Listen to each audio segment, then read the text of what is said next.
Hello, friends. I'm Scan Cocaine, and I am coming to you with a new knitting podcast. Hi, I'm Scan Cocaine, and I'm coming to you from the Blue Ridge Mountains of Virginia. I live here with my husband of 16 years, my son, my daughter, a dog, 2 cats, a bird. Is that it? Yeah, that's it. And I'm bringing you another knitting podcast. There are so many knitting podcasts out there. I love to find that sort of esoteric knitting podcast that nobody knows about and only has like 50 subscribers. Those are usually my favorite.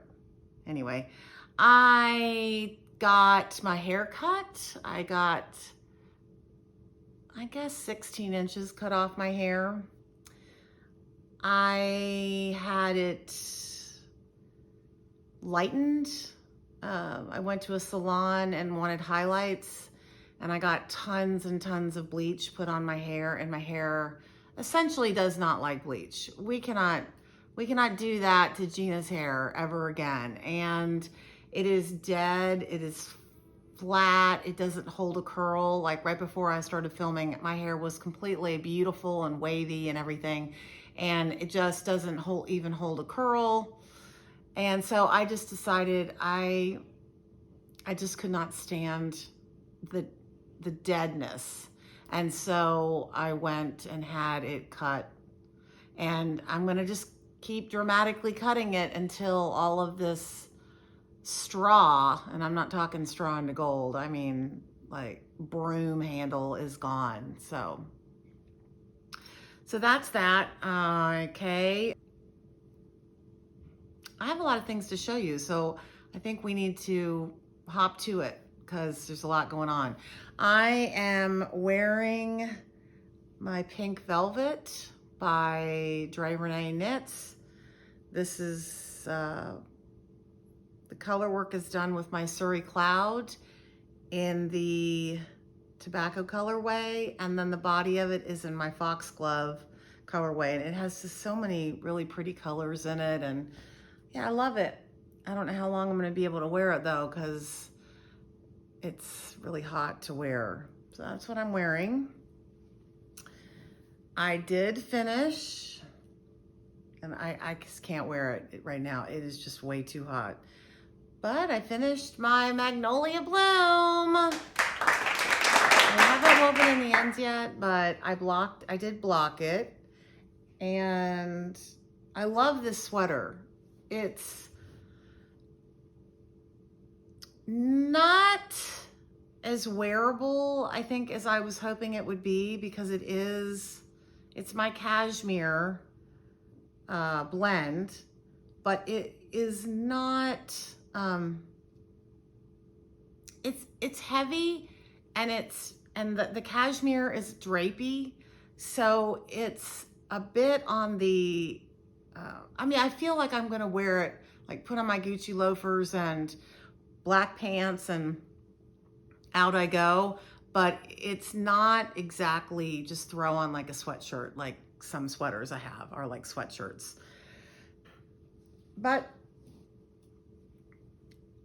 I plan on doing some more trunk shows maybe next year. I haven't decided. I don't want to do any trunk shows right now, but I am going to do some in the spring, I believe. And this is the kind of thing it's like a showpiece. And then I think I'm going to wear it for a while like this, like cream, and then I may dye it sort of a charcoal gray color, light or dark, I haven't decided, but that's what I think I'm going to do with this. But all in all, it was a success. I highly recommend this pattern. It's really fun. It's really, really fun. And I don't know if I showed this to you guys on the podcast or not, but this is my,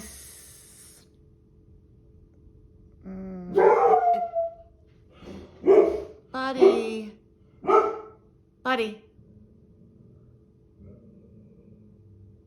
There is a tree being cut down next to my house. a neighbor's tree. And so there's going to be, Buddy's going to be barking. I'm going to try to edit that out, but it's possible I won't be able to do that. But here is my striped sweater, Simply Stripes. Oh, heck, I don't remember. It's not the Andrea Mowry one. It's this one. And it uses my Perfect palette. And we have something really exciting coming up that we're dyeing this week. And that is, this is 15 skeins, mini skeins. And on my Luxe fingering, my minis. And Buddy's just clearly is going to bark through this entire podcast, so I apologize. We're gonna do a pastel version of this. So I'm gonna take all of the colors that are here and I'm gonna half or less the dye recipe so that it will be a light version, a pastel version. And I think that's just gonna be incredible, and I'm probably gonna have to knit another one. It's classic top-down raglan, done on a size 6. Yeah, that's what we're gonna do. Okay, so that's it. That's it for the sweater. I can't wear it anymore. Whew. I wish I could show you all of the speckles in the sweater because it is absolutely beautiful. I'm just wondering if you can see them. You see all the colors in that? Oh, Buddy.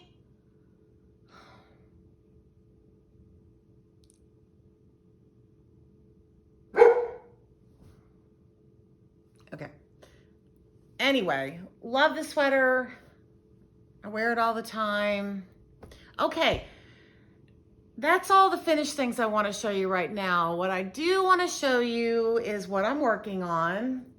And that is the Nomad tee, which was an incredibly fascinating construction. As you go from the sleeve, you work this direction.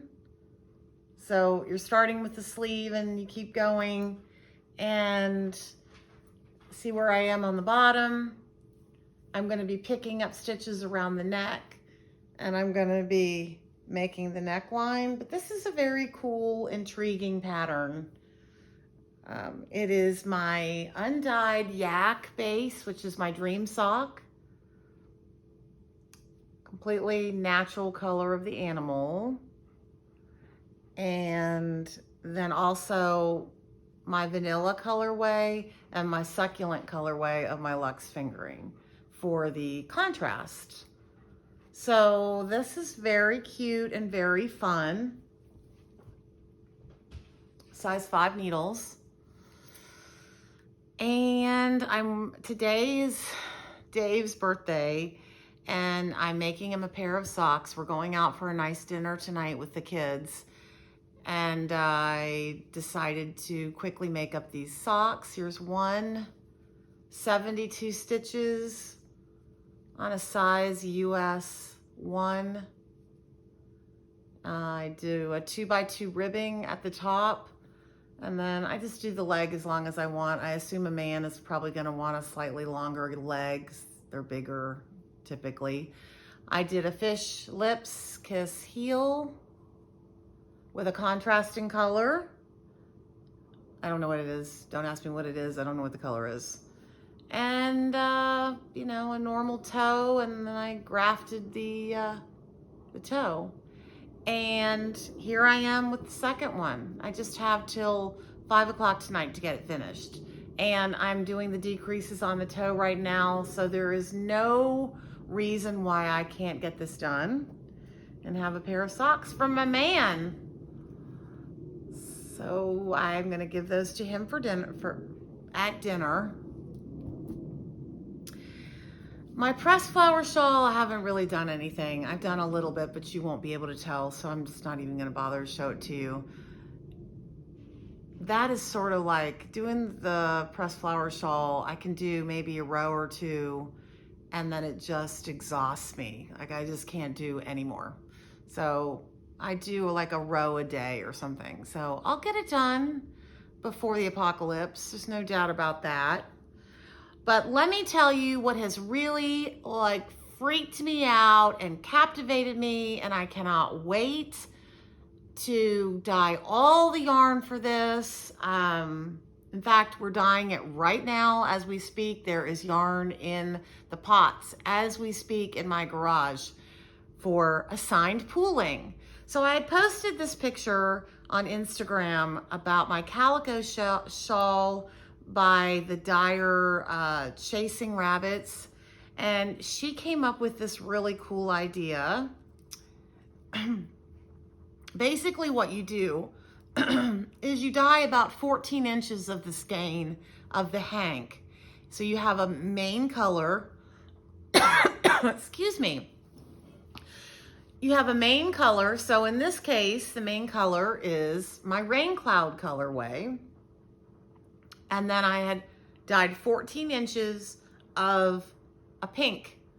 And so you knit along until you get to, so you're knitting, knitting, knitting, and then you get to the pink, and you do the little fleur, you do the little flower, and it's a very simple, it's kind of like doing a bobble sort of, but you do that until the pink runs out, and it, because of the way it's been dyed, the measurement of the skein been dyed that way, then once you're done with your flower, you continue on with the main color again. And so you just do it, and whenever you see the pink, so that's the skein, what it looks like, but here it is in a hank where you can see like the percentage of the color dyed on it. This, whether you think this is pretty or not, like here are some examples of what we've dyed up and we've knitted. Like a violet color, just going crazy for it. Whether you think this is pretty or not, you have to admit that this is the most unique thing to come out of knitting in a while. So fascinating, and my mind is just whirling about all the potential. So like, okay, so today we have some of this in the pot. We have where it's natural, but it's like purple with little yellow, like an actual violet. We have black, but natural colored fleurs. So the whole skein, except for 14 inches, is dyed black. And then you knit along, and then when you get to the cream, you make the fleur. If you do it in the opposite direction, which I really love the way this looks, this picture, you know, of the cream with the little black fleurs. But the problem with that is I think it looks a little bit too much like spiders or bugs or flies or whatever. So instead we reversed it. So the whole shawl is black with a little white fleurs, and I just can't wait to get my hands on that. But we have so many fun colorways. I'm just so excited, and I have wholesale orders. I have shops that want it. You obviously can get the yarn from Chasing Rabbits too. She's the original person, but we have gone all in. Now this is actually DK. We're gonna have like an option whether you can do DK or do fingering. We'll probably sell more of the fingering, but here it is in the DK. This is the like I said, this is the Calico Shawl, which is very similar to the Mara by Madeline Tosh, which is a triangle shawl with a ribbed border at the bottom. I haven't done ribbing in this yet. It's a little tricky when you get to where you're have to do a fleur, and whoops, you're supposed to also do an increase for the middle spine, and you have to kind of like play around and make sure your stitch counts are the same. Another thing I would say about this is not as easy as it is, because it is ridiculously easy and fun. It keeps you on your toes all the time, but it is not mindless knitting. It's not stockinette for sure, because you have to be careful and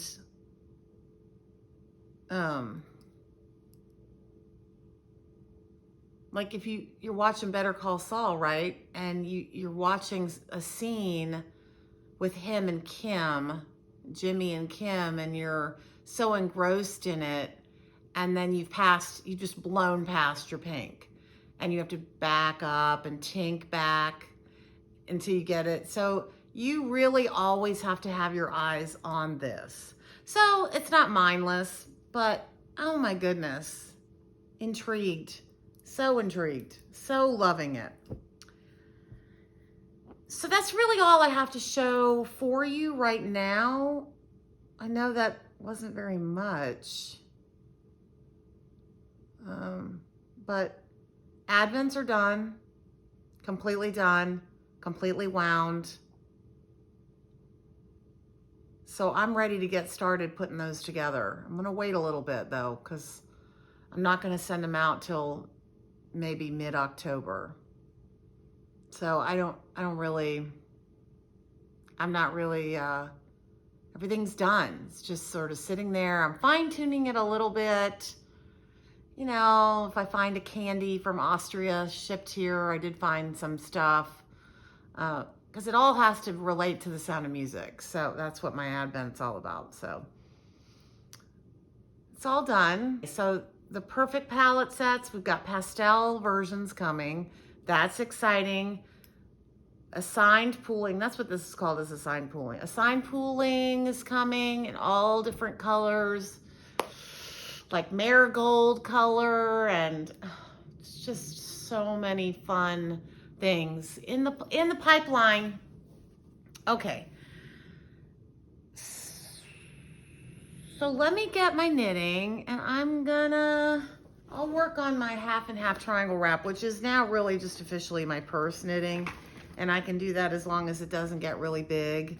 But as soon as it gets big, I'm not gonna be able to do it. So right now, it just is my mindless knitting stuck in my purse. That's how far I am. This is half and half triangle wrap number 2. I'm right about to do the German short row here. That's what I'm doing. Okay, so get your knitting out, or your crochet or whatever, and let's sit and talk for a little bit, because I got a lot of questions about on Instagram. I asked a question. I said, give me some, let's see that. Give me some questions so that I can answer them on the next podcast. So that's what I'm going to go through right now, is answer some of those questions. So let's just sit and knit for a bit.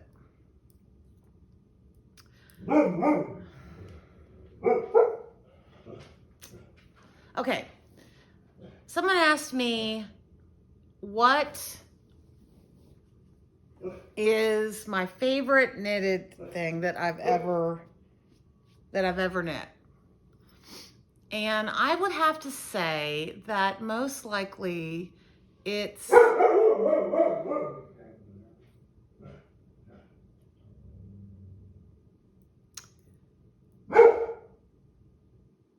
Hito Fude. Are you all familiar with Hito?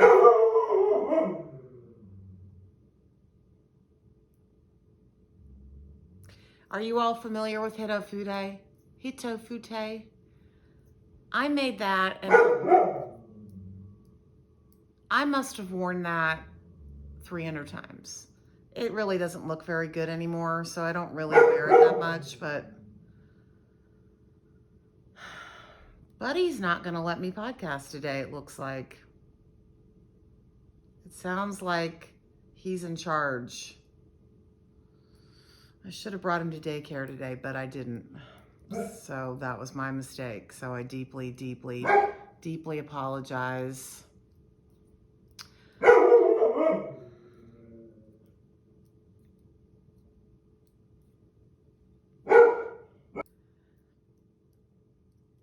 So yes, that's probably my absolute favorite. Am I going to Rhinebeck was another question that I got. And the answer to that is no, I'm not going. I could go, I should go. I'm not going right now. I have a little bit of social anxiety going to being around large crowds right now. And frankly, not every aspect of Rhinebeck it's not about shopping at all. It's about standing on that hill and seeing people that you like, seeing people that like you, seeing people you don't like, seeing people that don't like you, seeing people that are trying to avert your eyes, seeing people that run up to you and you're their best friend and you've never met them before, or someone, or just get. It doesn't matter. There are so many personalities at Rhinebeck. And if it would just be about the shopping, I think I would love it. And most of the people that I want to see there are just the most lovely people in the whole world. But there are just some people that I can't handle it. I can't handle the vibe. I just can't. And why did that person ignore me? Or what was that all about? Or, I just don't, Julia was willing to go with me.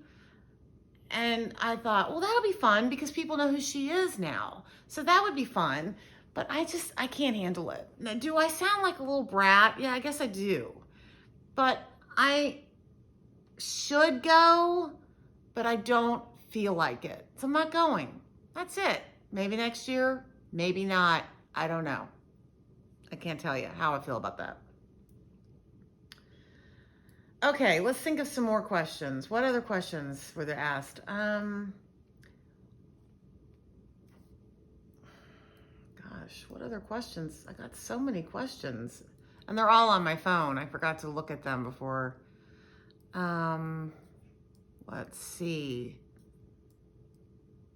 Family, there were some family questions. So I could give you a little background on me. So I was born in a manger. No, I was born in Santa Barbara, California, and I to a man and a woman. I am in a weird mood today. I think there's so much chaos going on in this house right now, and the dog's barking, and they're cutting a tree down outside my house, and there's yarn that needs to be washed in the dye pots, and the kids need food when they come home from school, and I think there's just a million different things going on that maybe this wasn't the best day to podcast, but let's just go for it. Let's just go for it. Okay. So my father's side of the family is Italian immigrants that came over from Italy. Horrible prejudice against Italians back then in the 40s, Anyway, my grandfather was a construction worker. He owned his own construction company. And my grandmother was a stay-at-home mother. She was married at 15. They didn't know any English when they came over, and they learned it, which that's just crazy to me, but I guess you do it because you have to. And she only went up to like the 8th grade. And they had 3 children, my Uncle Walt, my dad, and my Aunt Diana. And my dad was, really, really poor growing up, and kind of lived in sort of a violent home. My grandfather was he was a kind of a violent person, very emotional kind of man. And my grandmother was a very, very sweet, you know, made gnocchi all the time. Very sweet, sweet woman. But anyway, I think my dad was a little damaged by that, but he was very, very poor, but extremely intelligent. He went to Duquesne. Uh, yeah, he went to Duquesne first. He dropped out because he didn't have any money, but then he got some kind of scholarships. And then he ended up graduating from Brown University and getting his PhD in economics. So he made good. And while he was there, he went out on a date with his girlfriend and his best friend, who was also at Brown. And his friend's date was Jane, my mother. And they met that night. And my mother, she had just graduated from Wilkes College in Wilkes-Barre, Pennsylvania. Her parents, her mother was a dental hygienist, my grandmother, and my grandfather owned the West Side News, which was the newspaper in the town of Kingston, Wilkes-Barre, Scranton, that whole area. So I'm like as WASP as it gets. So I'm half Italian, half WASP. And she was the child. She had 3 siblings, my Aunt Louise, my Aunt Sue, and my Uncle Jono. Louise was a dental hygienist. Sue was a dental hygienist. Uncle Jono was a chef at the Frog in Philadelphia. And anyway, my dad met my mother and they eloped 2 weeks later. My mother was an absolutely stunning beauty. And I don't know if everyone feels that way about their mothers, but my mother was a stunning beauty. And they married, and I was born 9 months later in Santa Barbara, California. A couple years later, my dad got tenure at Virginia Tech, and we moved here, and he was professor of economics at the Pamplin School of Business here at Virginia Tech. And my mother, a couple years later, decided to open a clothing store. She made all of our clothes, you know, sewed like the mini-me outfits. She'd make a dress, she would sew me a dress. And we had, you know, we were matching clothes, and she opened up a clothing store, and bam, she had like 8 clothing stores. She worked 10 to 12 hours a day. I was an only child, spent most of my time alone. That was, you know, rich, imaginative life. And you know, my friends have always been like more like my siblings. And oh, I now remember one of the questions that someone asked me on Instagram was who taught me how to knit. And who taught me how to knit was my Italian grandmother. And she taught me how to crochet and knit. And I think that's what instilled in me the love of all of the fiber arts. I know my mother instilled more of the textile, fabric, fashion side of me. And yeah, that's it. I mean, that's my background. I came from, at least on my mother's side, came from very, very creative people. Kind of out there people. I mean, my mother and her siblings were very creative. They were photographers and artists. Sue was an artist. Yeah, there was a lot of creativity, and I picked that up. So, yeah, I mean, I can go in more in depth about my family. I might do that later, but in general, I just thought of another question that someone asked me, like, what are my favorite things to knit? And I would say, I knit everything. I really honestly do. I honestly knit everything. Shawls, sweaters, socks.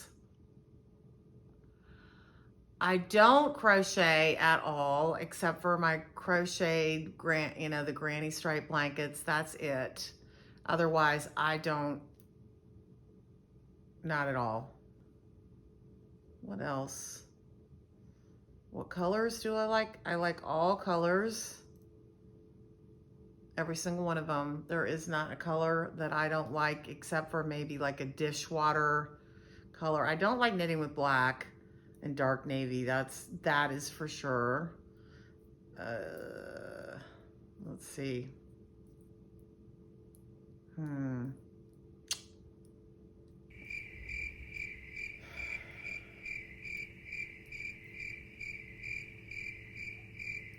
Yeah, I don't know what else to say. I don't know what else. What do my knitting plans look like these days? Well, what do I have next? I'm going to be knitting some shawls out of that 52 weeks of shawls. I'm really into that. I also started looking at the new Knit Midori, Cafe Midori patterns. And, you know, everyone's knitting the ranunculus. I am so over the ranunculus. Like, I don't want to hear about it. I don't want to see it. I don't want to have anything to do with it. I'm just pretty much over and done with it. But did you know that she has incredible patterns? Like absolutely incredible patterns, and I'm going to knit some. So I think I'm going to knit several sweaters of hers. And Junko, I'm going to knit some of hers. I want to just sort of dive in and just kind of explore and knit. But I'm going to start with Cafe Knit Midori. Am I saying that right? I don't know if I am. I'm going to start there. And then, there's so many of those that I want to knit. And then, what was that? I'm going to always keep vanilla socks on the needles. But I'm going to do a bunch of assigned pooling things. I'm just going to go all in on that. Oh, yes. And then I'm going to knit all of these sweaters for it's worsted weight, and I'm going to knit one for Marcella, Ben, maybe even some friends. I'm going to knit a bunch of stuff for Christmas this year. I've decided. And I know that's just like saying I'm going to do Advent again. Saying you're going to knit gifts for Christmas is a recipe for disaster. Why do I do this to myself? Why? Because I want Christmas to be more meaningful this year. I just don't want to load up on all, the crap out there. I don't like the fact that my kids spend so much time on their phones and devices and things, and yet every year I somehow manage to get them, new phones, new computers, blah, blah, blah, blah, blah, blah, blah. Well, I'm encouraging that, right? Or new video games they want or whatever.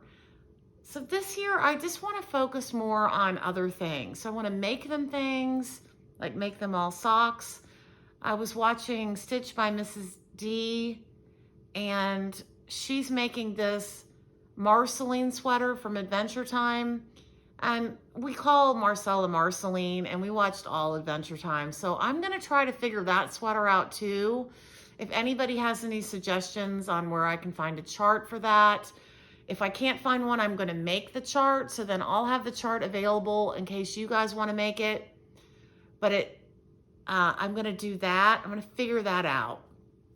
She said she'd wear that. So I have to make that because Mrs. D is making that for her daughter. So I'm going to keep a close eye on her podcast and see how she's coming along with that. I just want to, I want to start cranking the stuff out. Not that I wasn't already doing it, but I mean, I really want to make things and give them away. I want to not be a selfish knitter anymore. I want to think about my friends and family and take advantage of, the fact that I'm not wearing half my sweaters. I mean, I'm keeping them for samples and things for trunk shows, but I could give them away and just say, when I'm having a trunk show, will you give it back to me? And they would.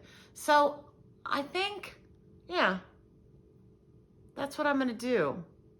Update on the house situation. I am slowly getting rid of stuff and straightening and getting things in order. I gave my mother one of my sewing machines, got it out. So now I only have 2 sewing machines. It's a step in the right direction. Actually, sewing something would be a step in the right direction, right?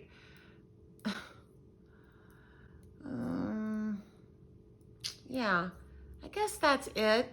I would love for you to check in with me in the comments below. I will have all the links to everything I talked about today in the little doobly-doo down below so that you can go and click on links and buy patterns and yarn and all of that stuff. I will have all that assigned pooling yarn. Click down below. Everything I talked about you can get. Except maybe the pastel perfect pairings, because we don't have those totally dyed yet and dry, and I have to photograph them and everything, so I'm going to wait on that. But I may add the link later, so yeah, keep checking back. It'll be there. What else?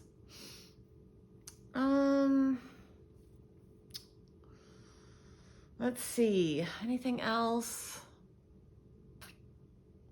I'd love to hear what's on your needles. I'd love to hear, what's going on in your life. I particularly enjoy the comments from you. I try to respond to everyone, and sometimes I don't really respond in depth, kind of like I'd like to. Like, I'd really like to write a novel to you, but I really don't have the time. But I do appreciate any details about your life that you want to share with me, about your knitting, your crochet, yarn dyeing, whatever it is that you're doing, any crafty rabbit hole, or anything you want to share. I like building a relationship with people. So, especially now that I am kind of spending a lot of time at home, I will say this one thing really quick. I watched the new documentary about Anthony Bourdain, and interestingly enough, he became agoraphobic during that last season of filming. He really had a lot of anxiety going out in public. And we're talking about Anthony Bourdain, who we thought had the most idyllic, perfect life. He got to do what we all think is just a fantasy, traveling all over the world, just having the best food and just excitement. But there was a huge cost involved in that. He wasn't with his daughter, his marriage disintegrated, a lot of relationships disintegrated. And, he met this woman who was a lot younger than him, this, Italian woman, the woman that kind of spearheaded the Me Too movement. She dumped him and he killed himself. He didn't kill himself because of her. It was just a reason to do it, like a dramatic thing. But he was becoming more agoraphobic. And I have to tell you, after COVID, I am way less wanderlusty. I am way less comfortable getting on a plane and going places, being in crowds. I'm getting my home the way I like it. And so, like my bed is the most comfortable bed. So going somewhere and staying in a hotel where the bed isn't as comfortable as my own bed, it's not as fun. And if I could travel with my family, that's one thing, but they have school and Dave has to teach and everything. So a lot of times I end up traveling alone, and I don't enjoy that anymore. I don't enjoy it. I want to be with my family, or I want to be at home. So I think I am getting more where I'm just enjoying being a homebody. I wouldn't go so far as saying that I have agoraphobia. I would not go that far, but I am enjoying being at home. And I don't know how you all feel about it. I don't know if the pandemic did that for you, if you are just enjoying being at home more than you ever have before. I just like it. I feel safe and comfortable and content. And I keep wanting to make my house better and better and better, and fixing things and repairing things and upgrading things. Are you like that too? Is that what's happening in your life too? I do know a lot of people are feeling that way because since the pandemic, because of how hard it is to get a house painter, how hard it is to get stuff, lawn work. You know, everybody's doing stuff. Everyone's upgrading and improving because we're home more. I was going to put a pool in the backyard.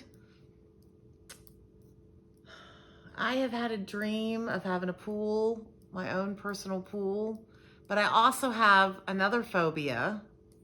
And I'd love to know if there's anyone out there that feels the same way I do about this. There's things, I mean, I obviously am afraid of spiders, but I don't like bugs. I understand we need to have them, that's fine. I also don't like clowns. William Gacy, you know, the guy that murdered all those kids and put them in his kitchen floor.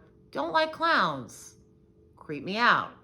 Everyone feels that way, right? We all don't like clowns, okay? But I have a phobia, and I actually haven't looked it up to see whether it is an actual phobia or not, but it's empty, dilapidated swimming pools. And the bigger the swimming pool, the more terror I feel deep down in my soul. An empty Olympic-sized swimming pool with like the dirty water at the bottom freaks me out so badly. I do not know where that's coming from. I don't know if that's a thing. Is it a thing? I don't know. I has it. Yipes. Terrible. So there's always part of me that's like, so I get a pool. The pool has to be pristine every day, 365 days a year. That pool has to be pristine. There cannot be dirt in that pool. There cannot be leaves in that pool. There cannot be any issue. It cannot be empty. If it is empty, I freak out. What is that? So I am not going to get a pool. That is actually, oh, I just closed my rings. Yay. Close my rings for the day. Okay. Sabo, I don't know where I was going with that. I don't know why I had to bring up the pool. What was that all about? I guess it was just getting people to do stuff in the yard, and you know, I was going to put a deposit down on getting a pool built, and I just was going to pull the trigger, and I decided not to do it. It's not meant to be. Now, if I moved into a house that had a pool in the backyard, I'd be good with it. But the fact that I have to actually dig the hole and see them pouring concrete and stuff like that, it's just can't. I don't know. Okay, so I threw a lot at you today. Not a lot of knitting content, but I did throw stuff at you so for you to ponder and nosh on. So I guess I'll see you again in a couple weeks. So hopefully I'll have a lot of fun things to show you next time. I'm gonna make another one of these striped sweaters with the pastel version. And what I was thinking is, you know, we taking the dye and halving it, and then doing, these are 15 colors, and then doing 15 colors. But then we might half it again and doing halving the dye again. And then would it be like super pastel and then medium and then this rich saturated version? Like maybe I can even get it, I don't know. I'm gonna play around with it, but there's at least gonna be a version that's half as light. And obviously like this really light color right there, that really light color is not gonna look that different. But the other deeper, darker, more saturated colors are gonna be definitely pastel. So I am really looking forward to that, and I'm gonna knit another one of these sweaters. Cool. Okay. And yeah, that's it. That's it for now. So take care and enjoy all your stuff. Enjoy. Give your family a hug. Give your friends a kiss. Bye.